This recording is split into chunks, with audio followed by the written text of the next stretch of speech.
నమస్కారం. Rewind your joints కార్యక్రమానికి స్వాగతం.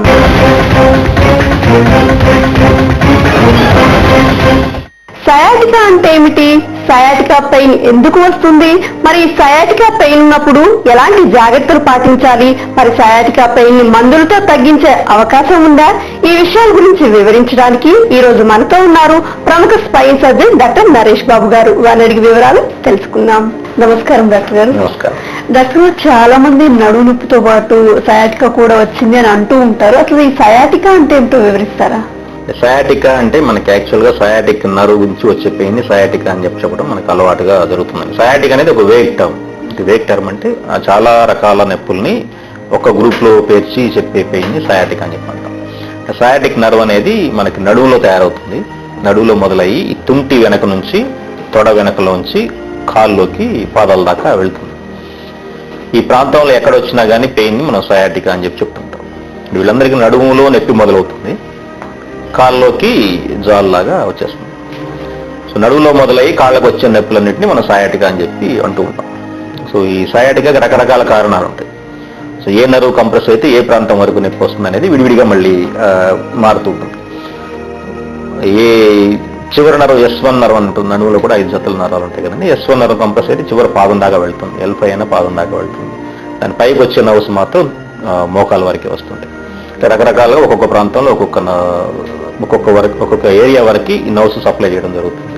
ఆ ప్రాంతంలో వచ్చే పెయిన్ ని మనం సయాటికా అని చెప్పి చెప్తూ ఉంటాం. అంటే డాక్టర్ గారు, మరి సయాటికా పెయిన్ రావడానికి ప్రత్యేకమైన కారణాలు ఏమి ఉన్నాయంటారా? సయాటికా అనేది సిమ్టమ్.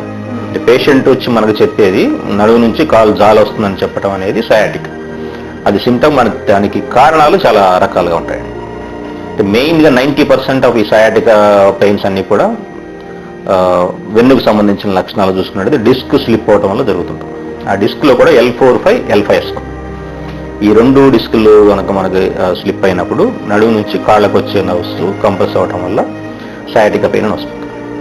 అది ఎటువైపు డిస్క్ జారిందనే దాన్ని బట్టి కుడివైపు ఎడమవైపు అనేది వస్తుంది. ఒక్కోసారి 2 వైపులు కూడా వచ్చే అవకాశం.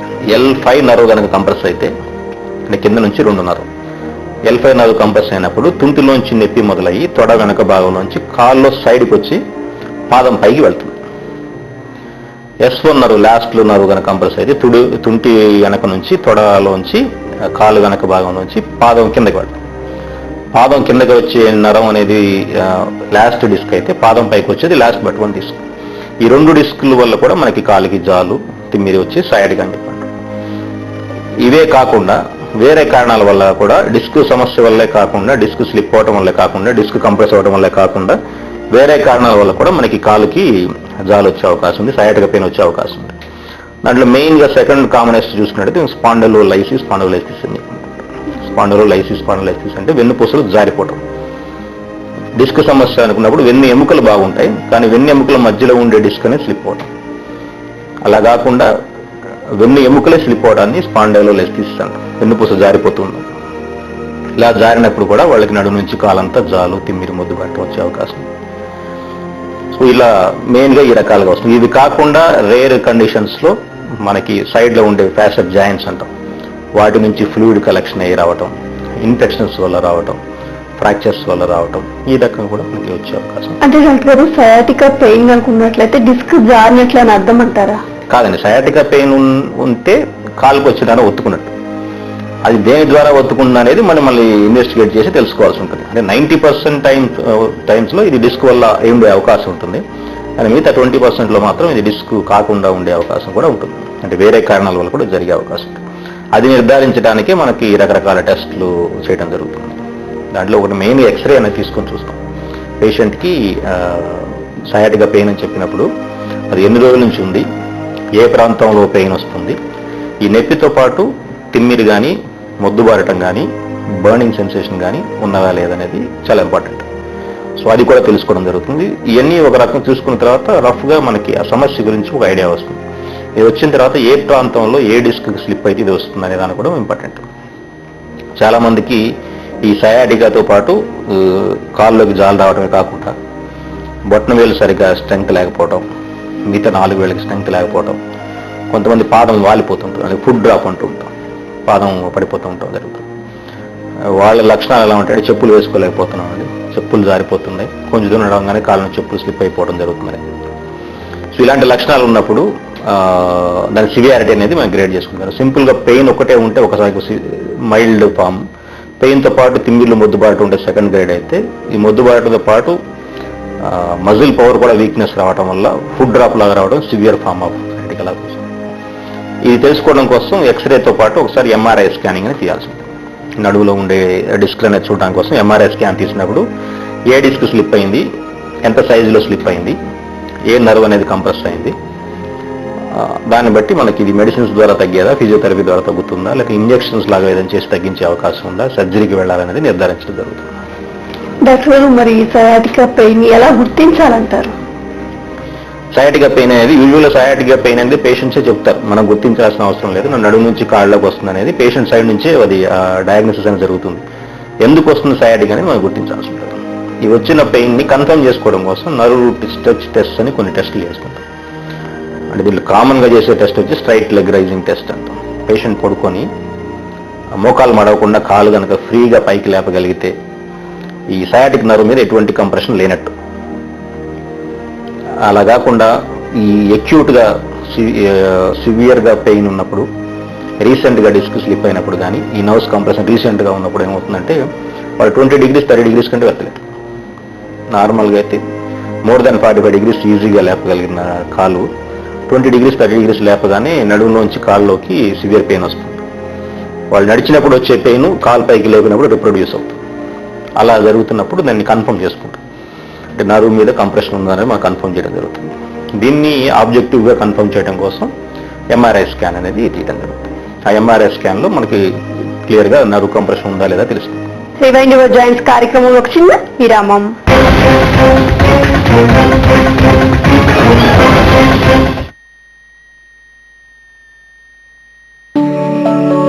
మామిడి పండు ఉపయోగాలు.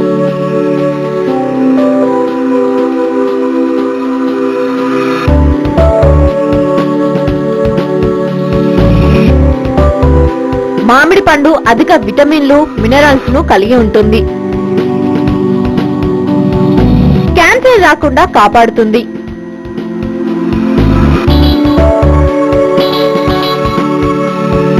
బరువు తగ్గించడంలో తోడ్పడుతుంది. రక్తంలో కొలెస్ట్రాల్ ని తగ్గిస్తుంది. చర్మ సౌందర్యాన్ని పెంచుతుంది. రక్తపోటు ఉన్నవారికి అవసరమైన పొటాషియం మామిడి పండులో ఎక్కువగా ఉంటుంది. మామిడి పండును పాలతో కలిపి తీసుకుంటే బలాన్నిస్తుంది.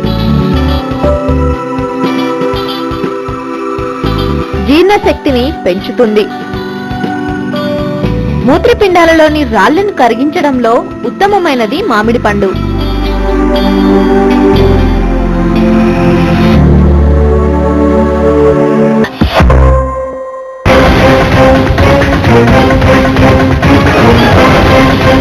రివైండ్ యువర్ జాయింట్స్ కార్యక్రమానికి తిరిగి స్వాగతం.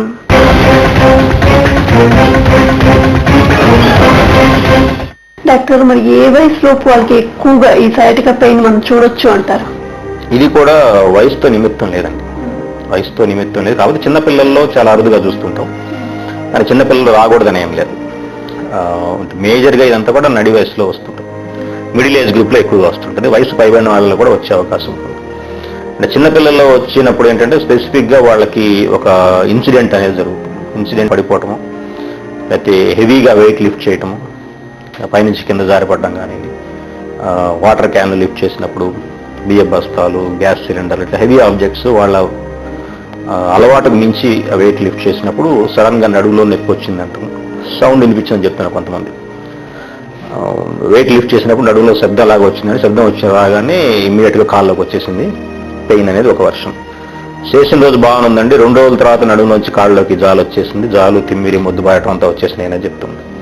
ఈ రకంగా ఉన్నప్పుడు అది వెయిట్ లిఫ్ట్ చేయటం వల్ల డిస్క్ స్లిప్ అనేది చూస్తుంటాం. ఇది యంగ్ పేషెంట్స్లో ఎక్కువ చూస్తుంది.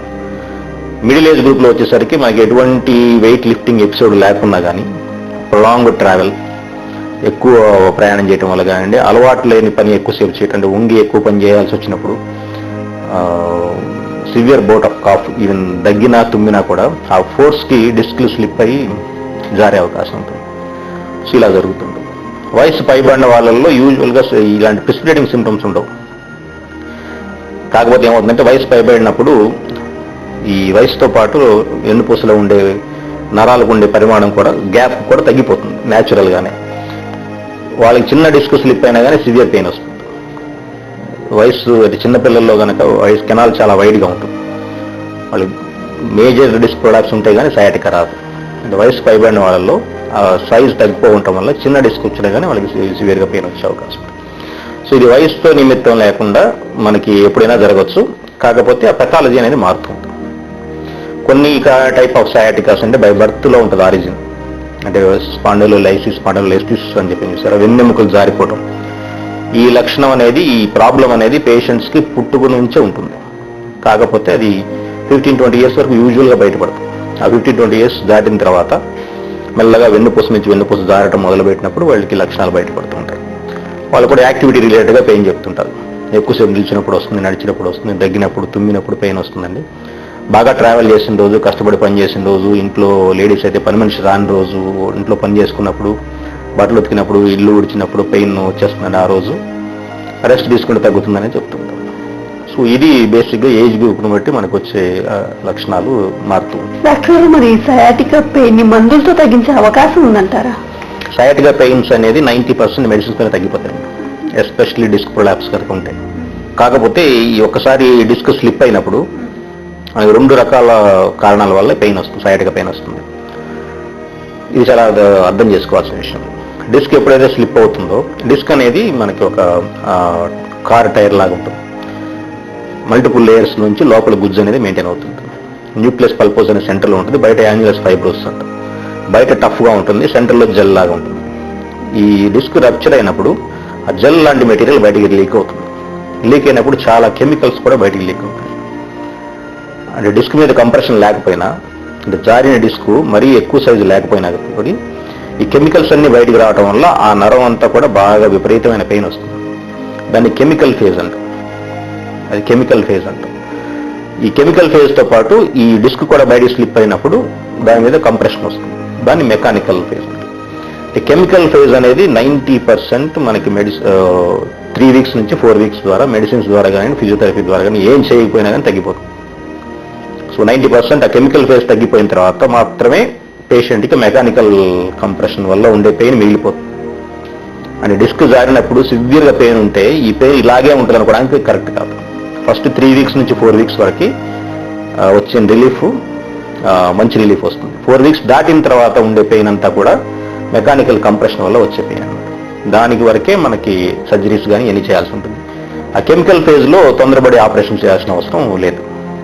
మనం చాలా చూస్తుంటాం, హోమియోపతి వాడిన తగ్గిపోయింది, ఆయుర్వేదం వాడితే తగ్గిపోయింది, కైరోప్రాక్టర్స్ అని చేస్తారు, వాళ్ళు జారిన డిస్క్ వెనక్కి పంపిస్తామని చెప్పి మళ్ళీ చేస్తారని చెప్పి, కొంతమంది రూపాయి బిళ్ళలు పెట్టి నడుములో ఒత్తి డిస్క్ వెనక్కి పంపిస్తామని, కొంతమంది నాడీ వైద్యం, రకరకాల వైద్యాలు చేస్తుంటారు. ఈ వైద్యం ద్వారా అన్నిటి ద్వారా ఏంటంటే ఈ కెమికల్ ఫేజ్ వరకే ఎవరైనా తగ్గించగలుగుతారు. అంటే ఇది 90% కెమికల్ ఫేజే ఉంటుంది. ఆ 10% డిస్క్ జారటం వల్ల వచ్చే లక్షణాలు మాత్రం తగ్గవు. సో వాటి వరకు ఈ సర్జికల్గా మనం దాన్ని ట్రీట్ చేయాల్సి వస్తుంది. మీరు చెప్తున్న 90% తగ్గుతుందని, ఒకవేళ తగ్గపోతే ఎలాంటి ట్రీట్మెంట్ విధానం అందుబాటులో ఉందో వివరిస్తారా? 90% తగ్గిపోతే, తగ్గని వాళ్ళలో ఏంటంటే ఎందుకు తగ్గలేదనేది ఫస్ట్ రిజల్వ్ చేసుకోవాల్సి ఉంటుంది. యూజువల్గా అది మెకానికల్ కంప్రెషన్ ఉండటం వల్ల తగ్గకుండా ఉండే అవకాశం ఉంటుంది. మెకానికల్ కంప్రెషన్ అనేది disc remaining disc chemical phase అయిపోయిన తర్వాత మెకానికల్గా ఎంత డిస్క్ ఉంది, అది నర్వ్ మీద ఎంత కంప్రెస్ చేస్తుంది అనేది మనకు రఫ్గా ఒక ఐడియా వస్తుంది. అలాంటివి ఏమైనప్పుడు ఒక సిగ్నిఫికెంట్ డిస్క్ ఉంది, 3-4 వీక్స్ అయినా తగ్గలేదు, సివియర్గా పెయిన్ ఉంది, లేకపోతే మెడిసిన్ వాడినప్పుడే తగ్గుతుంది, మెడిసిన్స్ ఆపేస్తే మళ్ళీ పెయిన్ వస్తుంది. సో తగ్గినా కానీ పెయిన్ టెంపరీగా తగ్గింది, బట్ ఒక లెవెల్కి వచ్చినాక ఇక ఫర్దర్ ఇంప్రూవ్మెంట్ కనపట్టలేదు, డే టు డే యాక్టివిటీస్ చేసుకోవడానికి ఇబ్బందిగా ఉందన్న పరిస్థితి అయితేనే మనం ఆపరేషన్స్ చేయడం జరుగుతుంది. ఈ ఆపరేషన్స్ అన్నీ కూడా మనం లైఫ్ స్టైల్ మాడిఫికేషన్ కోసం చేసుకుంటాం, కానీ ఇది హెల్త్ రిలేటెడ్ ఇష్యూస్ వల్ల కాదు.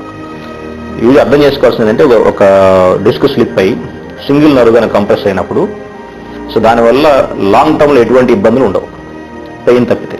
చాలా మందికి అనుమానం ఏంటంటే, డిస్క్ జారినప్పుడు నడుములు నరాలు ఒత్తుకుంటే ఈ కాళ్ళు చచ్చిపడిపోతాయని, పెరాలసిస్ వస్తుందని, యూరిన్ మోషన్ ఆగిపోతాయని చెప్పి చెప్తాం. సో వీటికి భయపడి ఆపరేషన్ చేసుకోవడం అనేది కరెక్ట్ కాదు. యూజువల్ ఇలాంటి జరిగే కేసులు ఓన్లీ 1% మాత్రమే. అది కూడా సివియర్ కంప్రెషన్ ఉండాలా, బోత్ సైడ్స్ కంప్రెషన్ కైనా జరిగే అవకాశం ఉంటుంది. సో 99% ఇది జరిగే అవకాశం లేదు. సో మనం చేసే ఆపరేషన్ అంతా కూడా నొప్పి కోసం చేస్తున్నాం అనేది గుర్తుపెట్టుకోవాలి. ఈ నొప్పి కనుక మనం టాలరబుల్ లిమిట్స్లో ఉంటే సర్జరీ అవసరం లేదు. అన్టాలరబుల్గా ఉండి డే టు డే యాక్టివిటీస్ కూడా ఇబ్బంది పడుతున్నప్పుడు ఈ నొప్పితో బాధపడాల్సిన అవసరం కూడా లేదు. దానికి చిన్న కీ హోల్ సర్జరీస్ అని చేస్తుంటాం. కీ హోల్ సర్జరీ అంటే మనం ఓపెన్ చేయకుండా చిన్న హోల్ లాగా వేసి ఎక్కడైతే డిస్క్ జారిందో అక్కడ 1 సెంటీమీటర్ హోల్ లాగా వేసి దాంట్లోంచి ఆ జారిన డిస్క్ పీస్ వరకు రిమూవ్ చేసే పరిస్థితి ఉంటుంది. సో దీనివల్ల ఏంటంటే చేసిన రోజే పేషెంట్ నడిచేసే అవకాశం, నెక్స్ట్ రోజు ఇంటికి వెళ్ళిపోయే అవకాశం ఉంటుంది. సో సింపుల్గా ప్రాబ్లం సాల్వ్ అయ్యే అవకాశం ఉంటుంది. బట్ ఇదంతా కూడా పేషెంట్ డెసిషన్ చాలా ఎక్కువ ఉంటుంది. అంటే ఎంఆర్ఐ చూసి, ఎక్స్రేస్ చూసి జారిన డిస్క్ జారింది కాబట్టి కంపల్సరీ ఆపరేషన్ చేసుకోవాల్సిన పరిస్థితి ఉండదు. ఎంఆర్ఐలో కూడా కంప్రెషన్ ఉండాలా, అదేవిధంగా అంత సివియర్ పెయిన్ పేషెంట్కి ఉండాలా. పేషెంట్ కూడా 3-4 వీక్స్ ఈ మెడిసిన్స్ వాడి చూసి రిలీఫ్ లేకుండా ఉంటేనే మన ఆపరేషన్ సక్సెస్ అవుతుంది. సక్సెస్ అయిన ఆపరేషన్ కూడా దాని బెనిఫిట్స్ పేషెంట్ చాలా పొందగలుగుతారు. సయాటికా పెయిన్ గురించి మరిన్ని విశేషాలు తెలుసుకునే ముందు డివైన్ యువర్ జాయింట్స్ కార్యక్రమంలో మరో చిన్న విరామం.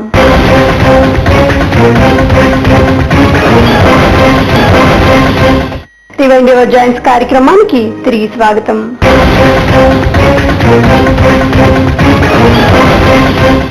డాక్టర్, చాలా మంది సయాటికా పెయిన్ నెగ్లెక్ట్ చేస్తూ ఉంటారు. మరి అలా నెగ్లెక్ట్ చేస్తే ఎలాంటి కాంప్లికేషన్స్ వచ్చే అవకాశం ఉందో వివరిస్తారా? నెగ్లెక్ట్ చేయడం అనేది అంటూ ఉండదండి. నెగ్లెక్ట్ చేయడం అంటే బేరబుల్ పెయిన్, అన్బేరబుల్ పెయిన్ అని చూసుకోవచ్చు. ఎప్పుడు 10 ఏళ్ల క్రితం సయాటికా పెయిన్ వచ్చింది, అప్పుడు ఒక 1 వీక్ నేను రెస్ట్ తీసుకుంటే తగ్గిపోయింది, మళ్ళీ 10 ఇయర్స్ తర్వాత వస్తుంది అనుకున్నప్పుడు అది న్యాచురల్. సో దాని గురించి అది నెగ్లెక్ట్ చేయడం కింద రాదు. నెగ్లెక్ట్ చేయడం అనేది యూజువల్గా ఎవరైనా పెయిన్ నెగ్లెక్ట్ చేయగలిగారంటే అది అన్బేరబుల్ పెయిన్ కాదని అర్థం.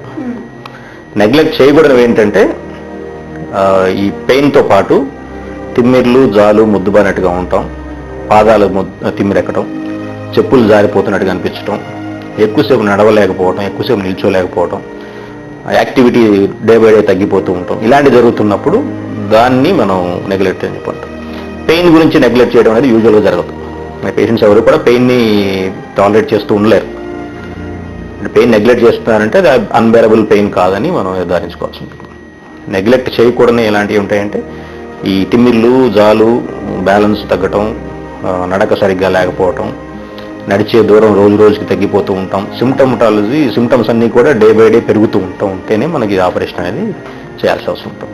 డాక్టర్, మరి సయాటికా పెయిన్ కి సర్జరీ తర్వాత లైఫ్ స్టైల్ ఎలా ఉండాలంటారు? యూజువల్గా సర్జరీ పాత రోజుల్లో ఓపెన్ సర్జరీస్ అని అందుబాటులో ఉంటాయండి. అంటే లామినెక్టమీ అని చెప్పి చేసేవాడు. ఈ లామినెక్టమీ చేసినప్పుడు మనకి నడుములో వెనక ఎక్కడైతే డిస్క్ జారిందో ఆ ప్రాంతం అంతా ఓపెన్ చేసి వెనక వెన్నెముక తొలగించి నరాలు పక్కకు జరిపి ఆపరేషన్ చేయాల్సిన పరిస్థితి ఉండేది. ఇలా చేయడం ద్వారా కాలు నొప్పి తగ్గిపోయేది, కానీ ఎముకలు తీయటం వల్ల నడుము కొంచెం పట్టు తగ్గే అవకాశం. దానికోసం ఏంటంటే పర్మనెంట్గా జీవితం అంత కింద కూర్చోకూడదని, మెట్లు ఎక్కకూడదని, వంగి పని చేయకూడదని అన్ని రిస్ట్రిక్షన్స్ అనేవి పెట్టేది జరిగేది. అంటే ఇప్పుడు మనకున్న టెక్నాలజీలో ఏంటంటే మనం అది ఎంత కీ హోల్ సర్జరీస్ అని చేస్తుంది. కీ హోల్ సర్జరీస్ చేయాల్సి వచ్చినప్పుడు బోన్స్ని కట్ చేయటం కానీ, మజిల్స్ని రిమూవ్ చేయటం కానీ ఏముండదు. న్యాచురల్ పెయిన్స్లో ఎక్కడైతే డిస్క్ జారిందో దాన్ని మైక్రోస్కోప్ ద్వారా చూసుకుంటూ మనం జారిన డిస్క్ ద్వారా తీసేస్తుంది. ఇలా చేయడం ద్వారా ఏంటంటే పేషెంట్కి న్యాచురల్ స్టెబిలిటీ డిస్టర్బ్ కాదు. ఏదైతే మనకు ప్రాబ్లం ఉందో, ఏ డిస్క్ అయితే స్లిప్ అయిన డిస్క్ వరకు మనం తీసేస్తాం కాబట్టి పేషెంట్ ఇమీడియట్గా లేచి నార్మల్ యాక్టివిటీస్లో వచ్చే అవకాశం ఉంటుంది.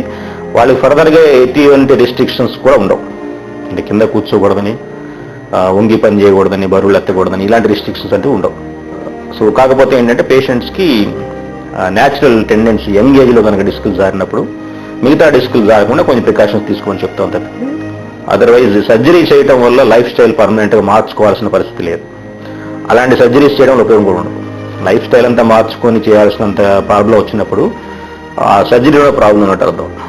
డాక్టర్ గారు, చివరిగా సయాటికా పెయిన్ అంటే చాలా మంది భయపడిపోతూ ఉంటారు. మరి అలాంటి వాళ్ళకి మీరు ఇచ్చే సలహాలు, సూచనలు? సయాటికా పెయిన్ అని ఉందని గుర్తించినప్పుడు అది అందరూ గుర్తించుకోవాల్సింది ఏంటంటే 90% ఇది మెడిసిన్స్ ద్వారా, రెస్ట్ తీసుకోవడం ద్వారా, ఫిజియోథెరపీ ద్వారా తగ్గిపోయే అవకాశం ఉంటుంది. సయాటిగా వచ్చింది కదా, నాకు ఏదో ప్రమాదం జరిగిపోయిందని భయపడాల్సిన అవసరం లేదు. దానికి కరెక్ట్గా ట్రీట్మెంట్ తీసుకొని ఎందుకు ప్రాబ్లం వచ్చింది, ఇది వెయిట్ చేయడం వల్ల తగ్గే అవకాశం ఉందా లేదా. వెయిట్ చేయడం వల్ల తగ్గే అవకాశం ఉన్నప్పుడు మనం వీలైనంత వరకు మనకి అది పెయిన్ డిస్టర్బింగ్ పెయిన్గా లేనప్పుడు, డే టు డే యాక్టివిటీస్ చేసుకోగలుగుతున్నప్పుడు దాన్ని కంటిన్యూస్గా మనం దాన్ని ట్రీట్ చేసుకుంటూ వెళ్ళొచ్చు వితౌట్ సర్జరీ. కానీ కొన్ని సమస్యలు ఎట్లా ఉంటాయంటే మనకి ఎన్ని రోజులు వెయిట్ చేసినా కానీ తగ్గవు. దాని పర్మనెంట్ రిలీఫ్ కోసం ఎర్లీగా సర్జరీస్ చేసుకొని న్యాచురల్ లైఫ్ స్టైల్లోకి, నార్మల్ లైఫ్ స్టైల్లోకి వెళ్ళిపోయే అవకాశం ఉంటుంది. సయాటిగా ఉంది కదా అని భయపడాల్సిన అవసరం లేదు. ఒకసారి సయాటిగా వచ్చింది కాబట్టి నేను జీవితాంతో అన్ని పనులు మానుకొని అన్ని రిస్ట్రిక్షన్స్ తీసుకొని కింద కూర్చోకుండా, వంగకుండా, బరువులు ఎత్తకుండా అన్ని జాగ్రత్తలు తీసుకోవాల్సిన కరెక్ట్ కాదు. అంటే చాలా మంది ఏం చెప్తుంటారంటే సయాటిగా పెయిన్ నాకు సయాటిగా వచ్చేసింది, మా అమ్మగారికి కూడా చిన్నప్పుడు ఇలాగే పెయిన్ వచ్చిందంట, వాళ్ళు ఒక 4 రోజులు పడుకుంటే పెయిన్ తగ్గిపోయింది. సో ఇట్లాగ 4 రోజులు పడుకుంటే నాకు తగ్గిపోయే అవకాశం ఉందంట. యూజువల్గా ఏంటంటే ఇప్పుడున్న సైంటిఫిక్ నాలెడ్జ్ ప్రకారం బెడ్ రెస్ట్ అనేది యూజువల్గా 48 అవర్స్ కంటే కూడా మించి ఇవ్వాల్సిన అవసరం లేదు. యూజువల్గా ఎవరైనా యాక్టివ్గా తిరిగే మనిషిని 42 రోజుల కంటే కూడా ఎక్కువ పడుకోబెడితే వాళ్ళు నిజంగా పేషెంట్ అయిపోతారు. చేసుకోవాల్సిన పని చేయకుండా ఫోర్స్ఫుల్గా చేస్తే యూజువల్ ఏమవుతుందంటే స్ట్రిక్ట్ బెడ్ రెస్ట్ తీసుకోవాలని ఎవరైనా అడ్వైస్ చేసినప్పుడు పేషెంట్ పెయిన్ లేకపోయినా కానీ ఫోర్స్ఫుల్గా రెస్ట్ ఇవ్వడం జరుగుతుంది. ఇంట్లో పెద్దవాళ్ళు కానీ అమ్మో నడిచేస్తున్నామంటే నీ నడుము జారిపోయింది, డిస్క్ జారిపోయింది, పేషెంట్ పెయిన్ తగ్గిపోయిందనే హ్యాపీనెస్ కూడా లేకుండా ఇట్లా ఫోర్స్ఫుల్గా నువ్వు ఇంకా నడవకూడదు, ముందు కొంగకూడదు, అయ్యో నడిచేస్తున్నారు, అయ్యో వంగిపోతున్నాను, అప్పుడే బైక్ తీసి నడుస్తున్నావు అనేది చేయకూడదు. బేసిక్గా మన నడుము చెప్పినట్టు మనం వినాలి. డిస్క్ జారినప్పుడు you have to listen to your back అంటారు. మన బ్యాక్ పెయిన్గా ఉందనుకున్నప్పుడు దాన్ని రెస్ట్ తీసుకోవడం, పెయిన్ లేనప్పుడు అన్ని యాక్టివిటీస్ చేసుకోవచ్చు. ఎటువంటి రిస్ట్రిక్షన్ తీసుకోవాల్సిన అవసరం లేదు. సయాటిక్ అనేది ప్రమాదకరమైన ప్రాబ్లం కాదు. ఇది ఒకసారి సయాటిక్ వస్తే జీవితాంతం దాంతో భయపడాల్సిన అవసరం కూడా లేదు. సో దాని కరెక్ట్ ట్రీట్మెంట్ తీసుకున్నప్పుడు పూర్తిగా ఈ సమస్య నుంచి బయటపడే అవకాశం ఉంటుంది. Thank you so much doctor. Sciatica pain గురించి ఎన్నో తెలియని విషయాలను మా టీవీ7తో చాలా చక్కగా షేర్ చేసుకున్నారు. ధన్యవాదాలు. నమస్కారం. చూశారు కదండి, ఇది ఈరోజు రివైండ్ యువర్ జాయింట్స్ కార్యక్రమం. మరో చక్కటి ఎపిసోడ్లో మళ్ళీ కలుద్దాం. మంచి ఆరోగ్యం కోసం చూస్తూనే ఉండండి టీవీ7. నమస్కారం.